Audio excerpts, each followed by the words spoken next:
Welcome to a new edition of Quarantine Catch Up. I'm your host, Timer Rinaldi, and this week we go one-on-one. This week's guest is into the music folk scene, loves architecture, and is an avid watcher of podcasts. Please welcome to the show, Sabrina Innamorato. Sabrina, how are you doing today? I'm doing good. Hanging Good. in there. Love to hear it. Throughout this whole quarantine, how have you been feeling?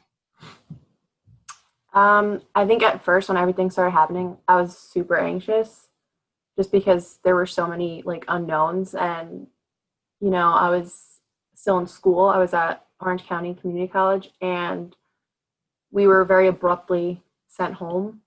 So going from in person to online without really any kind of transition or buffer was, it was intense. But you get used to it. Yeah, you definitely hear that. If you've watched previous podcasts, we have a lot of students that had to make that transition, including your sister, where it's Yeah. just everything just at the drop of a dime had to change, and it is very different. But now that we're into the latter part of quarantine at this point, have you been feeling more now? I feel better now just because this new normal that everybody keeps referring to, it really does feel normal now, I feel like. And, I'm starting school a week from tomorrow, and it's all online. So there isn't that abrupt transition for me Yeah. now, like there was.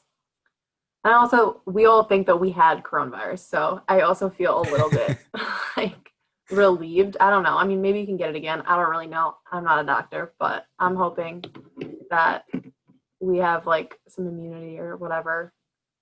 Well, I'm So, sure you guys are going to be fine, and I hope the yeah. new school year starts off well and get right back into the groove. But I Yeah. do want to know, what have you been watching or listening to during quarantine? We've been here for, I believe, 6 months now. We're finally in September, which is amazing. Um, And what have you been indulging in during this? honestly, because I've been so busy, I still was working full time. I mean, not right in the beginning. We took a couple, I think 2 months we were at home, and then we went back into the office. There's only three of us in the office, so we were able to socially distance ourselves. And really, I've just been getting super into podcasts. I mean, I've always really been into them, but just before we started this one, I was watching Two Bears One Cave and Your Mom's House. Nice. I've been absolutely obsessed with them. I'd throw them on when I'm getting dressed, taking a shower, whatever. I can't stop watching them. They're so funny. Yeah, it's a really good way to pass time.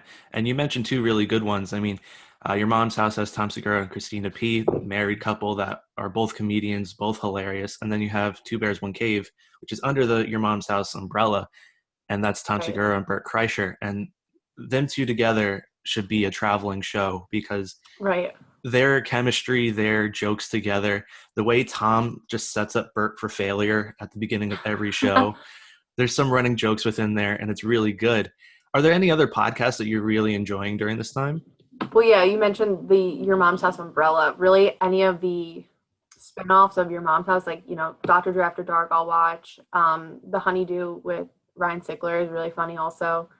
I watch the Joe Rogan Experience sometimes. I used to be a little more into him until I got into Tom Segura, but Yeah. I'll still go back because they're all in that same circle of friends. So it's fun to watch them all interact. I love when they're all on it together, like Ari Yeah. Shafir, and I hope I said that right. Yeah, you did. Joe Rogan, Tom Segura, Bert Kreischer. I feel like there's another one Sometimes that there's does Brian Callen, sometimes there's Brendan Schaub, sometimes right. there's, I mean, Dalia, but that's Right. besides the point at We're this not gonna point. talk about that.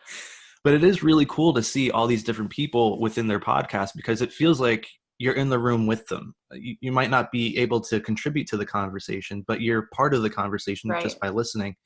And I think that's something that's really cool about podcasts. Um, are there certain moments within one of those podcasts where you're like, I'm dying laughing, or you just really were interested by that conversation? I think I'm trying to think of a situation. I mean, there's so many times where I'm literally can't breathe, and the moments that I find myself laughing the hardest are honestly when Tom Segura can't stop laughing. I don't Mhm. know because Bert laughs all the time and it's funny, but when Tom really gets going, there's something so hilarious about it. It and takes a it lot really for him gets to actually laugh. So when he does, right. it's like, Like when it's like that belly laugh, like or when he just, for example, you actually sent me this podcast, the one where they were talking about Jennifer Aniston um, yeah, needing protection for hanging out with them. And oh my God, that was such a funny episode. But yeah, that's a good one. there's definitely times where I wish I could be in the room with them and just talk to them and be a part of the conversation. Because we all think we would be friends with these people, but in Right, reality, they are way too famous for us, but that's okay. right. Um, Exactly. Another thing that you really do enjoy is stand up. You talk about Tom Segura, you talk about all these other comedians. Is there a special that you've watched over quarantine or even before that that you've really enjoyed? Yeah, actually, the other night we watched Humanity, Ricky Gervais. Okay. That's on. I think we watched it on Netflix. Yeah, it's a really funny one. I mean, I love Ricky Gervais. I think you either love him or you hate him. Yeah. I feel like there's really no in between. Um, He's very in your face and I right. love it. He doesn't tiptoe. But Uh, yeah, I mean, as much as I love to watch like Tom Segura or Kreischer and their podcasts, I'm not like obsessed with their stand-ups. And not that I don't think that they're funny. mhm. I just so much prefer to watch them converse with each other. Yeah, I get it. I think there's something so funny and like organic about just watching two people have a conversation. So I'm really into that. Yeah, I understand that. And I mentioned at the top of the podcast that something you are also into is folk music. And that's something I've gotten to learn through hanging out with you and your sister, my girlfriend, Sam. Uh, Getting to drive in the car, listen to your style of music and everything. It's been really entertaining. What got you into folk music from the jump? Honestly, like I started out kind of listening to the more mainstream folk music. Like even I feel like Casey Musgraves kind of falls into that category, and then just branching off her Hosier, Lumineers, Mumford and Sons. Those are the kind of like mainstream ones. But then when you start listening to them, you get like these recommended artists like on your Spotify or Pandora. And then I started listening to Mount Joy because my boyfriend and I went to see the Lumineers in February, like right before everything shut down and Mount Joy opened for them, and I was like, wow, these they're awesome. Um, but yeah, and then I know Sam mentioned we were supposed to go to the Newport Folk Festival in Rhode Island, Yeah. and well, it's funny because it was canceled because of COVID, but when we went to buy the tickets, you have to go online and like wait for it to open for you to buy Yeah. tickets. So I was on there ready to go, had my credit card in my hand, and I couldn't get a ticket. Really? It completely sold out. Like, and there was like a waiting room. And then if it opened up, you had to buy like 10 minimum, or there was only one available in the 3-day pass. It was crazy. Yeah, I'm sure. So, I mean, I guess it was for the best that we didn't buy them because we Yeah. wouldn't have been able to go anyway. But it was really unfortunate because we were really looking forward to going to that. At least you know in the future that if you do want to go to it, you have For to be there sure. real early. You have to have everything ready as soon as you get online and everything like that. Who are Right. some acts that you would like to see when you go to the Newport Folk Festival? Because I know you mentioned a lot of those bands. Have you seen other ones other than Lumineers and the other one that you mentioned? No, not in that category. Really, most of the concerts I've seen were country concerts, like at Bethel, because we're up here. But I would love to see Hosier. Ray LaMontagne is really awesome. Casey Musgraves, I would love to see. I heard that I think Dolly Parton like has showed up to Oh, them in the imagine. past, so I like that would be so cool and a dream. Yeah, for sure. But you don't know who's gonna be there really until you go. Yeah. Something we've talked about in the past on this podcast is sharing music with others, whether it's with your family, whether it's with your boyfriend, or just other friends in general. What is it like to say you find someone new within the folk scene or even a different genre? What's it like to be able to share that with someone and be like excited to show them this new artist that you found out? Yeah, Sam is definitely my sister, a person who I do that with. Like I remember I was at work one day and my coworker is actually the one who told me about the Newport Folk Festival and I became like obsessed with it and he's like really into that type of music. And he showed me I can't think of the artist's name. but Sam loves him, and I remember I heard a song. I heard this song. I think it was Lord Huron, maybe. Okay, yeah. And I texted her, and I was like, "You have to listen to this song. You have to listen to this artist." And she either already knew him or she became obsessed with him. But regardless, she loved it, and she'll do stuff like that with me too. She'll text me, be like, "You have to listen to this song." But yeah, it's awesome doing that. Like my friends do it to me too. Like, "Oh, you'll love this song," or "This song reminds me of you." Yeah, and it's a really good feeling getting that from friends, and that's something me and my co-host, who's not here today because he has work, but uh, we send songs religiously to each other once a week, a couple times a week, whatever it may be, and it's a really good feeling.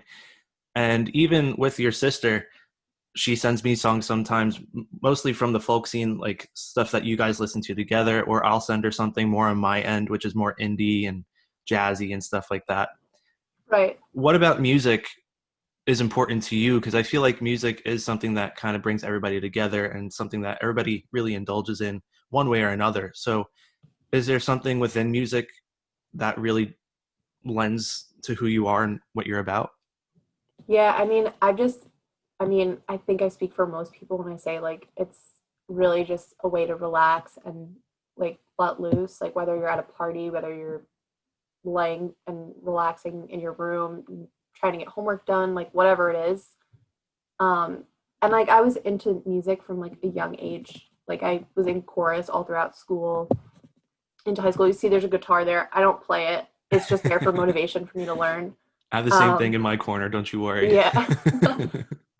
Like I played violin in middle school. I never really got super into that, but like I would love to play guitar, piano. There's certain instruments I think would be so cool to know how to play. Yeah. But um, yeah, it's such a great hobby to have, to be able to just sing, play, and you can do it anywhere. Like Yeah. you just need you.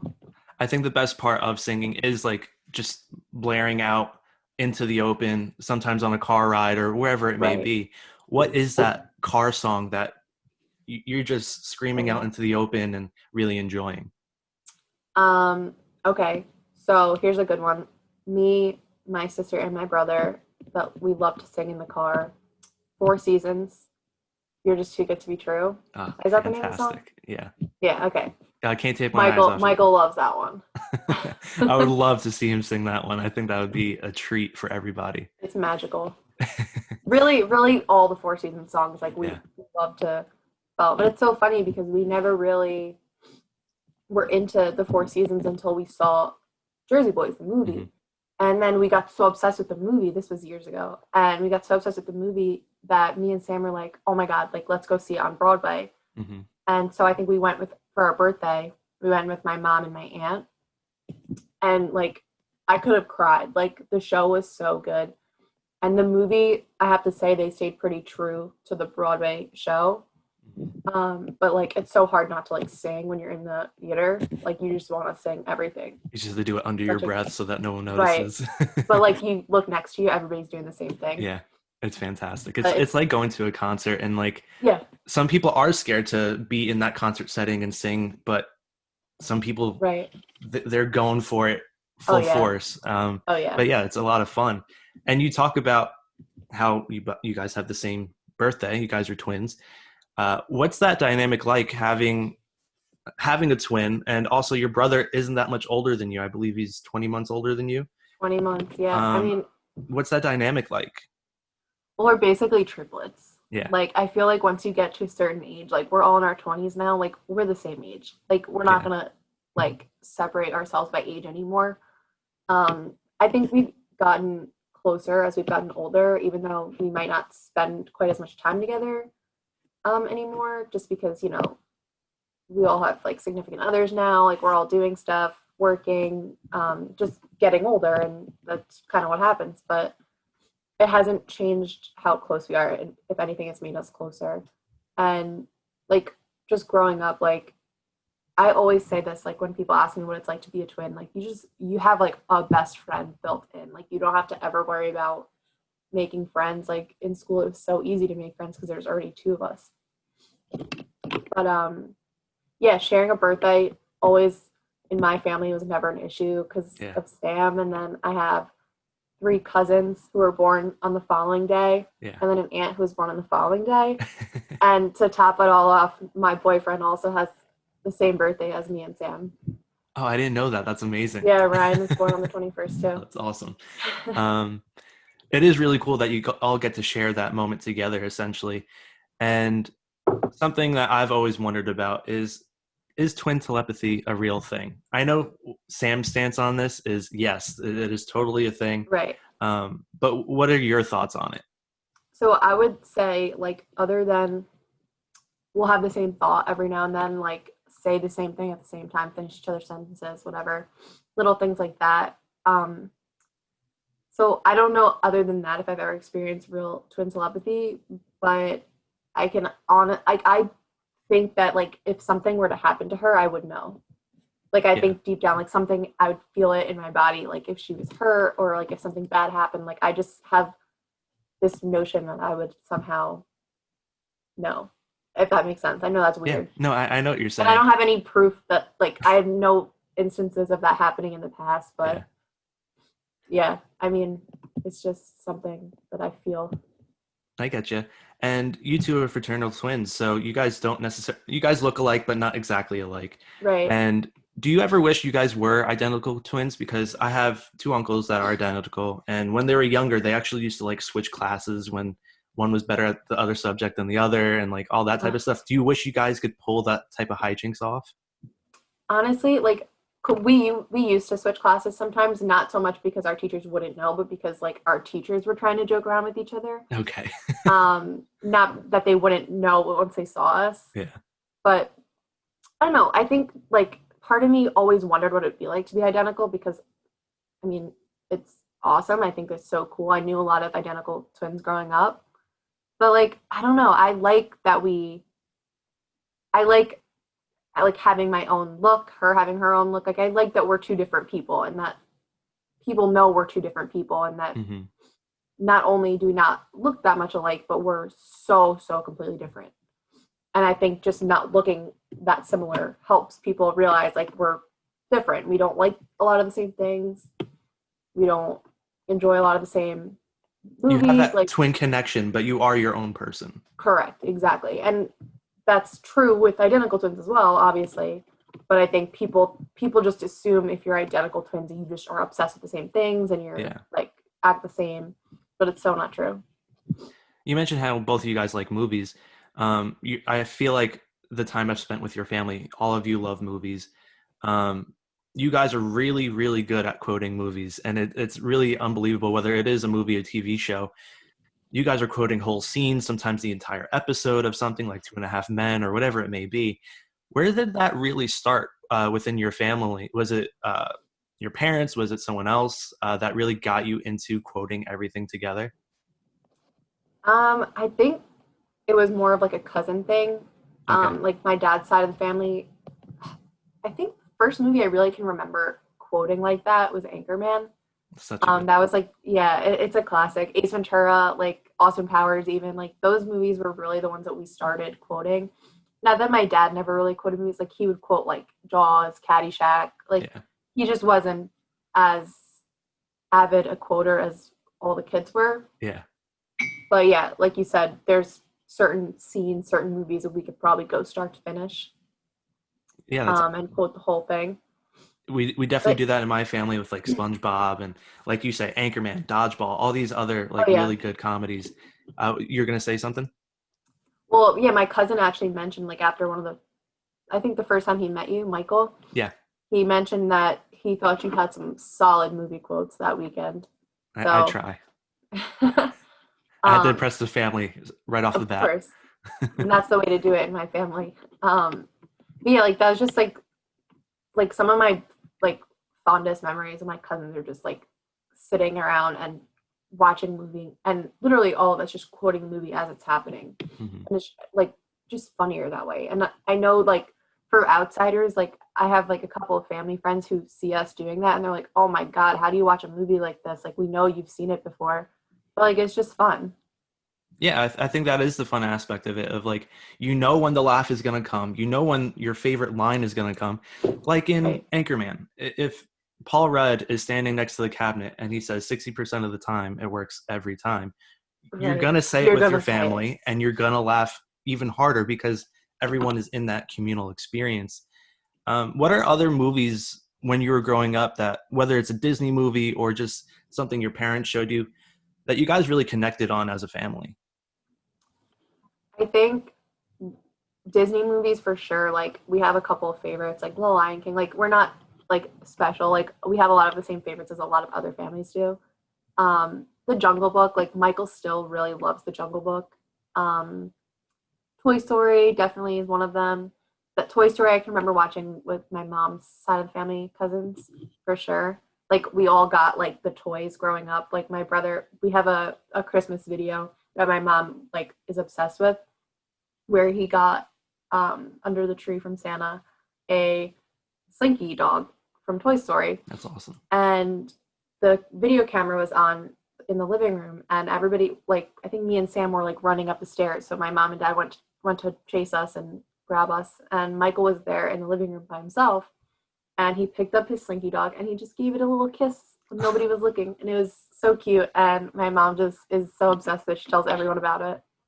Yeah, It's that's so awesome. cute, I have to say. It is nice to have those old home videos. My family doesn't necessarily have those anymore, but it is nice that your family keeps on to that stuff. And it seems like your family is close, not just your immediate family, but your cousins as well. What is that relationship like, having cousins that are so close, also so close in age, Right, where you guys get to hang out so frequently and be within that same energy level of each other? Because right, my disparity is much bigger than your disparity between the cousins. right. I mean, I think because I think my youngest cousin on my mom's side, I just turned 14, I think. And Okay. then the oldest one, I think George is like 26, 27. So really like I'm kind of somewhere in the middle there. And you're right, like we've always been super close. I don't think we necessarily hang out as frequently anymore just because everybody's working, there's getting married. George and Katie just had a baby. So there is that like everybody's growing up, but and it'll be harder to see each other as much. But you know what? Like that's what happens, and we'll make time to see everyone. But I really am grateful that we're so close because I've had friends growing up who'd be like, you hang out with your cousins, like, and because a lot of people don't, and I'm really lucky that we do. Um, and that we're close enough in age, not only, but just close enough in general where we can hang out and be cool with each other, and where it's not like that extended family member that you're not that close with. Yeah. Like we actually are more like siblings than cousins, I think. Yeah, and that's awesome to hear. And I know within your family, this is somewhat of a debate of TikTok versus Vine. And I know at first everybody was kind of holding off on the TikTok train, but I know you and Michael and sometimes Sam really love TikTok. What is that like within your house? And then what is that like for yourself, getting to understand both references and kind of be part of both Right. lexicons? Well, as you know, I was a diehard Vine fan. Not that I ever thought Vine people or Vine famous people should try to go be comedians, because I never thought that. I thought they should stick to what they know. Hmm. And I held off on getting TikTok for the longest time because I thought that it was one, a ripoff of Vine, and two, I thought that it was just people being unoriginal and just like moving their lips to like movie quotes and songs. Like I thought it was stupid. Yeah. But eventually Sam downloaded it and she's like, it's so funny. You have to download it. Just do it. Come on. And I gave in, and now I'm obsessed. I probably spend 2 hours a day scrolling through TikTok, watching like DIY videos, art videos, home renovations, and then you have like the lane of people being hilarious and me sending them to my brother and my cousin. And now Sam regrets convincing me to download it because now all I do is play videos while I'm sitting on the couch and she gets annoyed. But It whatever. I happens. enjoy it. Yeah, Yeah. I mean, I know one of my brothers does the same, and that's okay. I mean, you do get stuck on a rabbit hole. It's the same thing with YouTube or Vine when it was out. You find a video, and then there's a nice string of videos, and then you're on Right. there for 3 hours, and you're like, where did the time go? Um, Exactly. what rabbit hole within TikTok is your favorite of the things? Is it DIY? Is it one of the music ones? Anything of that nature? I think it just depends on the day. Like there might be a day where I find a really good like DIY video, or like I saw somebody, she like thrifted a chair, like an old vintage chair, and she reupholstered it. I was like, that's so cool. And I just like went to her page and I saw she does it all the time. So I was just like looking at all those videos. Then there was another day I found like this girl, she's a singer, and she does really cool like renditions of like old 80s music, like or even 70s, 80s, like Elton John, stuff like that. And it's just, she had a really cool sound. So like I watched a bunch of her videos. And then I was looking to see if she had a Spotify account. She didn't, unfortunately. So I have to settle for TikTok for now until she branches out. But I hope she does. Yeah, and within TikTok, music has really become a really big portion of that, where a lot of the TikTok songs are now becoming like radio hits and things of that nature because it's just something that people are always listening to. Are there any Yeah. songs within TikTok that you found that are just like immediately into your playlist? Well, actually, yes. There's two of them. One of them that I can think of off the top of my head is Stuck in the Middle. I can't think of the person's name. Hmm. But it's not a TikTok song. It's just a song that they constantly use on TikTok that I thought was awesome, and I added it to my playlist. But then there's definitely like the songs that are TikTok songs that aren't necessarily good, but are like constantly stuck in your head, or you start to hear them on the radio and you're like, okay, like it's TikTok radio. Yeah. But then there's also like Jason Derulo, who he's got a bunch of songs that are being like overplayed on TikTok that are actually not bad, but when they're played 1,000 times on TikTok, you're kind of just like, ugh, Yeah. that song Like I again. get it. Right. And I don't know if you are familiar with Jason Derulo's TikTok, but he essentially just like goes full blown like cinema, like perfect lighting, everything is impeccable. And I saw a meme, it was like, is somebody going to tell Jason Derulo that this app is not that serious? Like he goes so hard for his TikToks. Hey, I mean, it's something to keep himself relevant. I mean, he still puts out music and everything like that, but it is a good way to keep yourself within everybody's mouths, spreading word and everything like that. Yeah. You said at the beginning of this that you are a very big Vine fan. What are some of your favorite quotes, some of your favorite 7-second videos that Vine has put out to us? So I love to go back and watch those like old Vine compilations. Yeah, I really love the classics, like the You Could Have Made Me Drop My Croissant. yeah. Um, what are some of the other ones? Like I never really was into David Dobrik, and Hmm. even now I'm really not into him. But I liked like unfortunately like I really liked when Crystalia had Vine, Yeah, he had good but like ones. yeah, we can't talk about it though. We can't talk about it. Um, I liked. I never really was into Josh Peck's TikTok. Like I didn't like that whole like kind of crew. But then there was some other people who I feel like they were into that scene and then they got like into their circle, like into the David Dobrik circle, and then they Yeah, just stopped. I don't know, but I really enjoyed like the independent people who weren't necessarily like they weren't rich, they weren't like necessarily Vine famous, yeah, but they made really funny content, and those were my favorites. Like the people who didn't really necessarily blow up and go viral. yeah. Like the one-offs, kind of. Right. Yeah, Yeah, the I get what you're the saying. one hit wonders were um, my favorite. I know something that we do and something me and my brother do. Every time we see each other, it's just a little solid, dude. Every Yeah, time. exactly. Oh, yeah, that's a good one. Nicoletti's great. Um, but Yep, Nickelodeon. going into more of your professional career, you talk about having to work throughout this quarantine and everything. I'm sure you're interning and all that good stuff and trying to work your way into a more professional setting.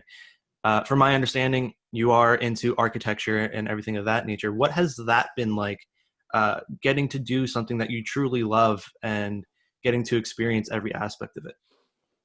Yeah, so like I said, I was at OC and I just got my associates in May, so didn't get my graduation, unfortunately. Um, I don't feel like I missed out as much as you guys did because it's just for my associates. Not that that's not a great thing for the other Yeah, people it's that still a got great their associates. accomplishment. Right. But so I've been working for my boss for over a year and a half. Um, so basically, he is an architect. He has a very small firm in Monroe, and I started working there after my first year at OC. So it's very not common to be hired after your first year of architecture school, just because there's still so much you need to learn. Um, you don't have that many skills to offer, but I felt like it would be so good for me. And one of my teachers mentioned that my boss was hiring at the time. He was looking for a drafts person. So I applied, I got hired, and I worked throughout my whole second year of school. I worked full time for both of those summers, this past summer and last summer. And I really just feel like it helped me. It gave me so much experience.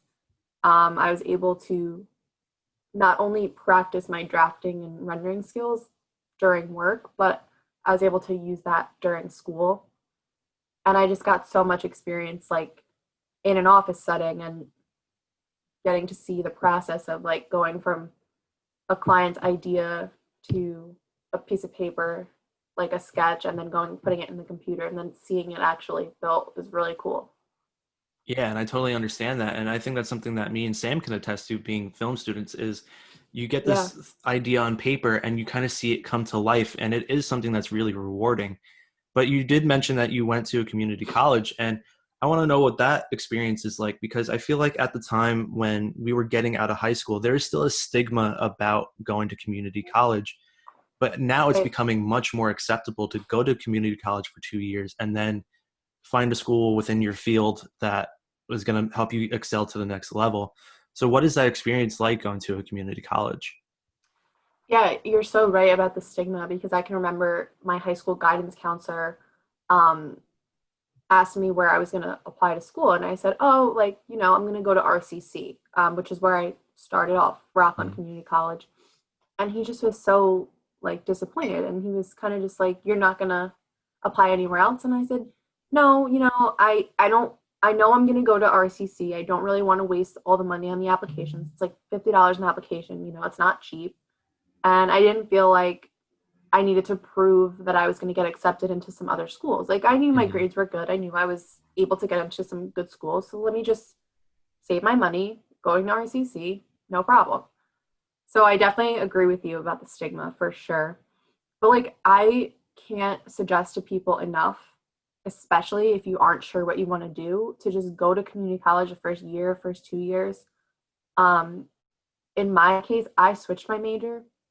I started off doing civil engineering at RCC, and then after 2 semesters and then a summer semester, I decided to take a semester off, and then I started at OP like that spring, and I did started architecture, and it was the best decision I ever made. I loved OC, was not a huge fan of RCC. So any people in the Hudson Valley, if you had a choice, I'd pick OC.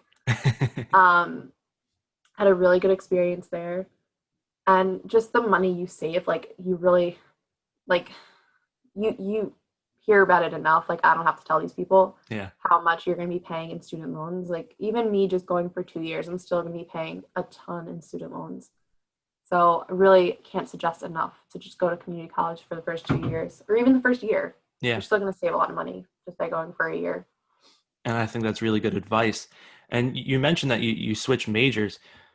What was the turning point for you to be like, all right, I'm not enjoying what I'm doing with civil engineering? And another question to follow up on that is, was architecture always in your mind going through high school and stuff like that? Was that always just like a hobby or a passion that you wanted to go through, but didn't because you thought engineering was a better option or something like that? Because that is Right. something that some people go through.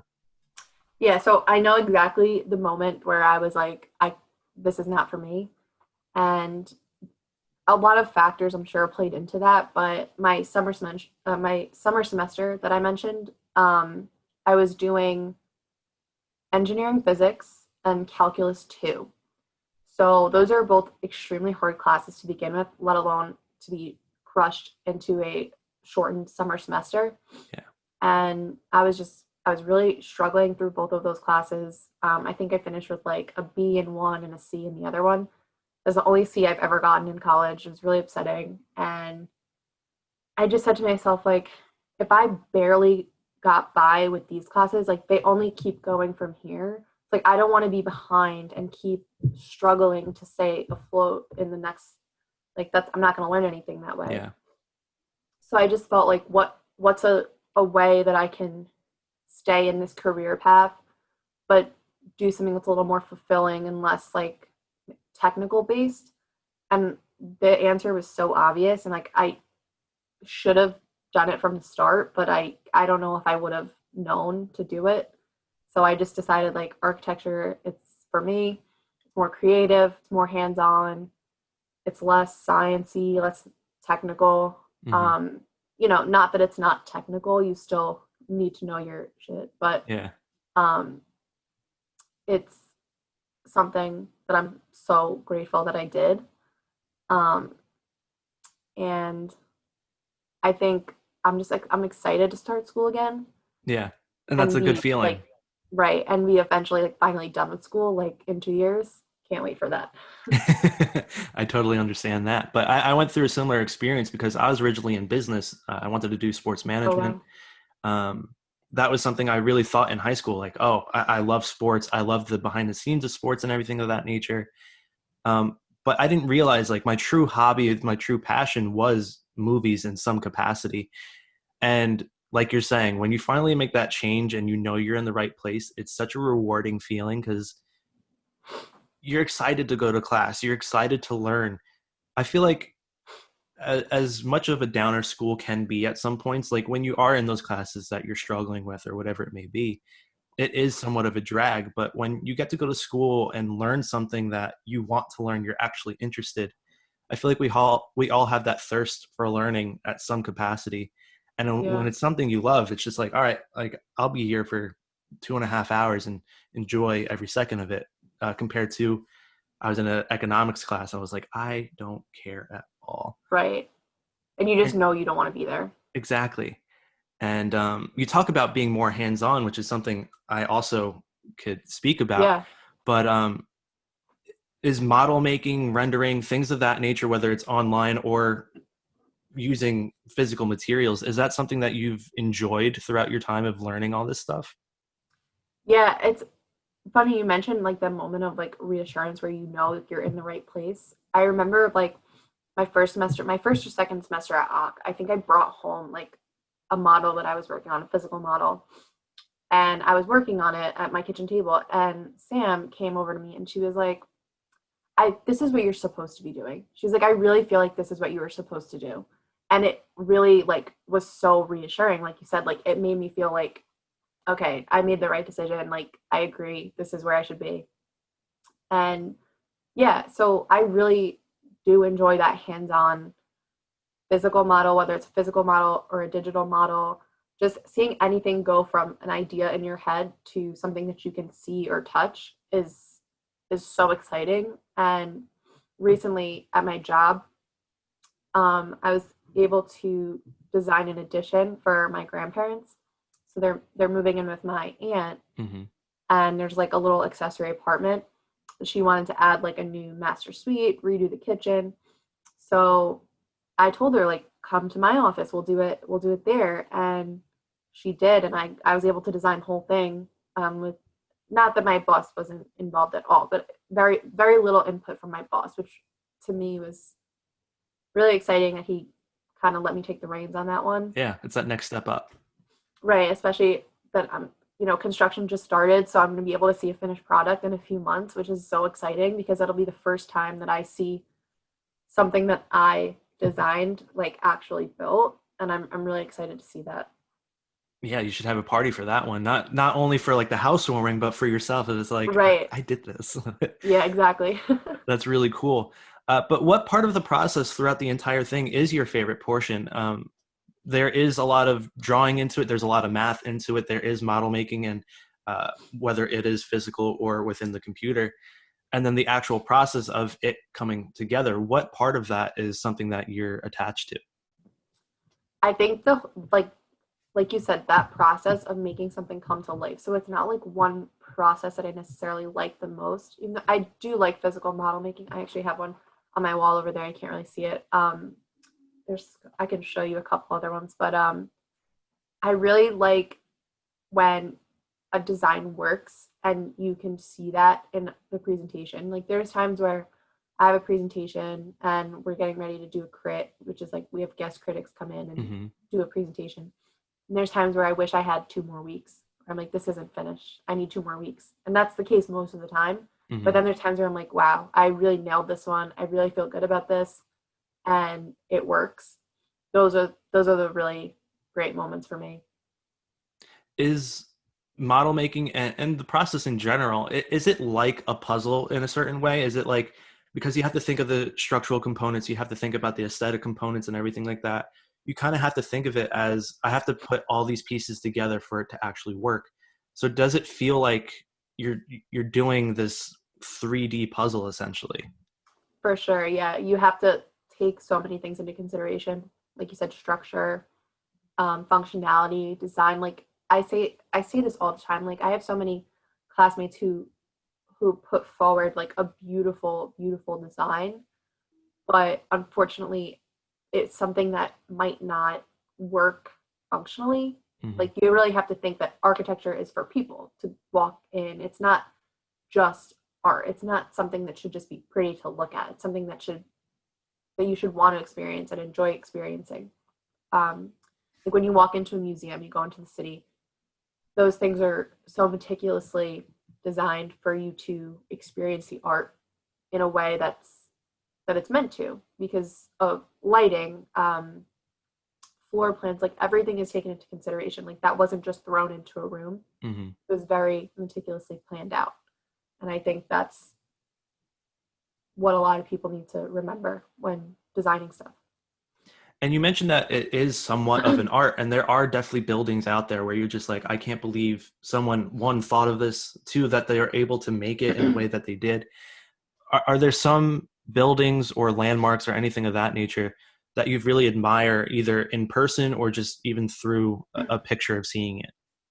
Yeah, so one of the best experiences as an architecture student is being taught about a building and an architect and being shown pictures and being in awe of the pictures and then going and seeing the building in person, because you're absolutely in awe just from seeing the pictures, and then you get in person and you're like, oh my god, the pictures were nothing compared to this. And I think one of the best experiences I had with that was Frank Lloyd Wright's Falling Water. It's a very famous building. If you haven't heard of it, you should definitely check out pictures. You can go see it. It's like right outside of Pittsburgh, so it's a drive, but it's beautiful. And being able to, there's just something about seeing a building that you only saw in pictures come to life, and it's fantastic. Another one, right about 5 minutes away from Falling Water, still Frank Lloyd Wright, was Kentuck Knob. That was one I didn't necessarily learn about, but I thought it was super underrated. It was such an interesting building, and I highly recommend, if you're going to go see Falling Water, also see Kentuck Knob. Definitely worth the trip. But Pittsburgh in general is a really, really cool city, especially for someone like me who's obsessed with bridges. It has like, I think it has like 15 bridges or something like that in Pittsburgh, because there's 3 rivers that like all connect or whatever. So that was a really awesome city to see for me. Yeah, that's really cool. 10 out of 10. But within your learning, do you almost become a historian when it comes to all this stuff? Because you do get to see the different styles throughout the years and kind of how things have evolved, and even in different areas geologically, it's just like, or geographically, I should say, you do get these different styles and different eras of different buildings. So do you feel like you're becoming a historian as well as becoming an architect? Yeah, I definitely feel like I decided to take 2 history classes, architecture history classes. One of them went all the way through the 18th century, starting from like ancient Greece and Rome, and then the other one was like 19th century, starting with where we left off with the other one, and then up to the present. And through those classes, you have to memorize a lot of architects, a lot of buildings, a lot of concepts, and it's so cool, like retaining that knowledge and then going and seeing like a new city and being like, oh, that's postmodern, or oh, that's neoclassical, or whatever it is.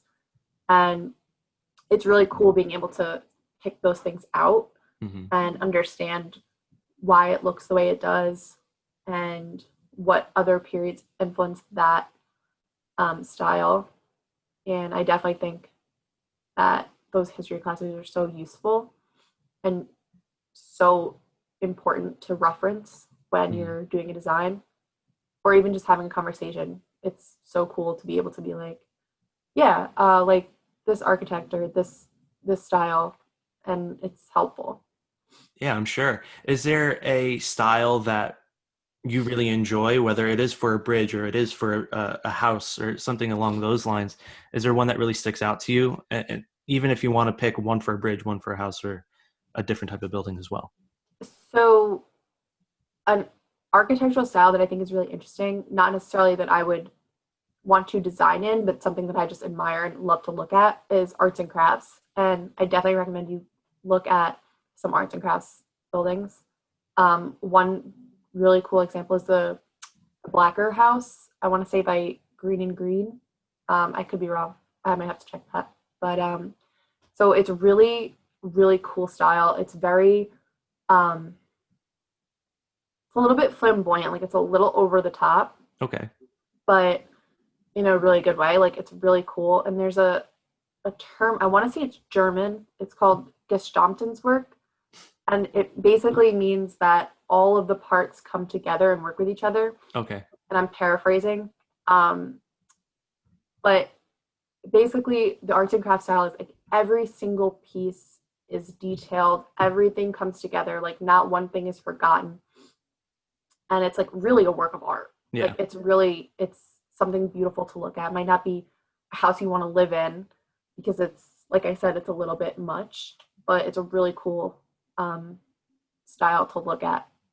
Um, as far as bridges, I really I'm haven't found a bridge really that I haven't enjoyed.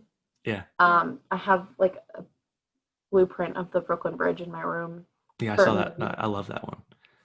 Yeah, I'm currently reading The Great Bridge, which is about the Brooklyn Bridge being built. It's a really good book. I'm about halfway done by David McCullough. You should definitely give it a read. It's a little dry, but it's really interesting. Um, but yeah, I've just been obsessed with bridges as long as I can remember. And that's really cool. Uh, is one project something that you'd really want to do? Would it be a bridge? Would it be a house? Would it be this spectacular thing, whether it's in the city or just some rural area? Right. What would be your dream project? So I think I definitely would want to design my own house someday. Um, a house slash studio would be super awesome. That's definitely something I would want to do, just because, like for example, my teacher, he bought his house that he currently lives in. Um, it was a small house that an architect built for him, I think in the 70s. So it's a really, really cool house that he built, but it's way too small for him. So he designed this massive addition to it. And it's kind of like his experimental project. So because it's your house, you get to try out so many different things. And there's a lot of architects who've done that in the past. Like they're treating their house as like kind of like arts and crafts. Like they're trying out different materials and that's fine. It might not look the best, but it's for you. You're figuring out what looks good. And I love that about that, like Hmm. about his house, that he's trying out different things. And I'm not saying it looks bad, I think it looks beautiful, but it's cool because it's your own house, so you're able to try these things. So I definitely want to design my own house one day. And I would love to be part of a bridge project someday too. That's definitely number one on my list, but it's a long shot. I'm sure I'll have to work for that. So we'll see. I don't doubt that you'll put in that work and you'll get to that point at some point in your life, and I'm sure it'll be soon, honestly, because I have seen in the little time I've known you that you are driven when it comes to this stuff. You are making sure that you're getting to that next level as soon as possible, making sure you're learning as much as possible along that way. And I think that's something that's really admirable, and you should be proud of yourself. Thank you. You just got your Appreciate it. associate's degree, and that's something also to be proud of. You say you have 2 more years, and I think you're going to kill it, and then you're going to find that dream job that you've been looking for. Sadly, that's all the time that we have for today. Sabrina, I really thank you for coming on and being Of such a course. wonderful guest. Guys, if you could please like and subscribe to this video. Do it. We've had a lot of really good interviews. We have a lot more coming, and I think as more people come through, we're going to keep pushing out more content that you guys will enjoy. If you could comment below something that you've enjoyed from this interview, or something that you want to see in the future, I'd really appreciate that. For Sabrina, I'm Timer Rinaldi. Thank you for watching, and have a nice day.